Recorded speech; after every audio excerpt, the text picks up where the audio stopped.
Let's get more now from Phil Clark. He's a professor of international politics at SOAS University in London, specializing in Central Africa.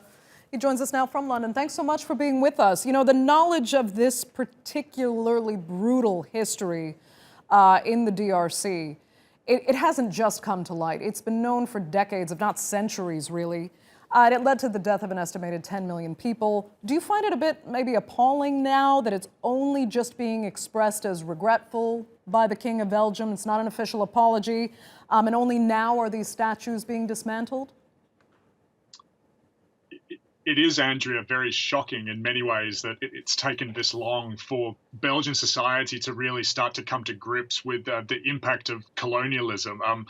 Even only last year did the Belgian government completely refurbish the Royal Museum for Central Africa in Brussels. Up until last year, that museum was basically designed to glorify Belgian colonialism, to talk about how wonderful and how humane and how civilizing Belgian colonialism in Central Africa had been. So it's been a long time coming for Belgium to start to really reckon with the past. And King Philippe's letter today, it's got a lot of absences in it. It's a very vague letter in many ways, but perhaps it's the signal of a start of a long overdue conversation about the legacies of Belgian colonialism in Africa. Right. I mean, and did it only happen because of this global movement right now and pressure worldwide because of, for example, the Black Lives Matter movement in the United States to actually live up to historical wrongs, say you're sorry, and start changing the landscape so that it's not, I'll just use the expression, rubbed in people's faces, that you're glorifying those who committed mass atrocities against entire races? There's no doubt that the Black Lives Matter movement has really energized Belgian society around these issues. There's been a rumbling of a recognition of these things for some years. And again, I think what happened with the big museum in Brussels last year was an indication of that. But Black Lives Matter has really turbocharged this. And that's what's led to the pulling down of these statues. It's led to King Philippe's letter to the Congolese president today.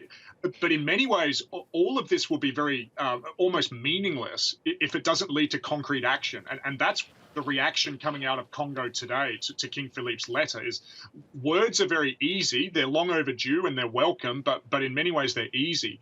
The key is what concrete action will take place now. Will there be systematic reparations paid by the Belgian monarchy, by the Belgian government to the Congolese state?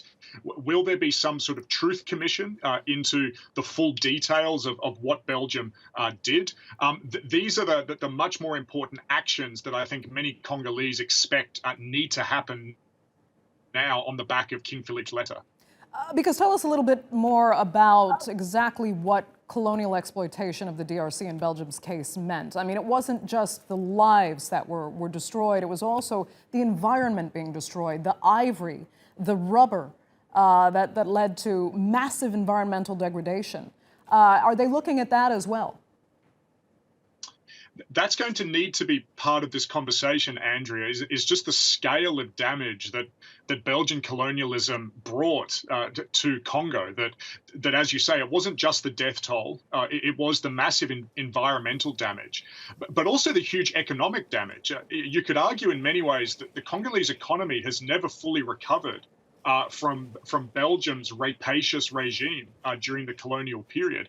And of course, Belgium benefited enormously. So you've got the economic degradation of Congo, but you've got the massive enrichment of Belgium, and you only have to go to Brussels to see gold palaces and the gilt edges around the Parliament building to get a sense of just how much Belgium benefited off the back of Congo and of Congolese people. And I think that is the kind of damage, that systematic damage that many Congolese would like to see redressed, and that is going to need to take the form of concrete systematic reparations.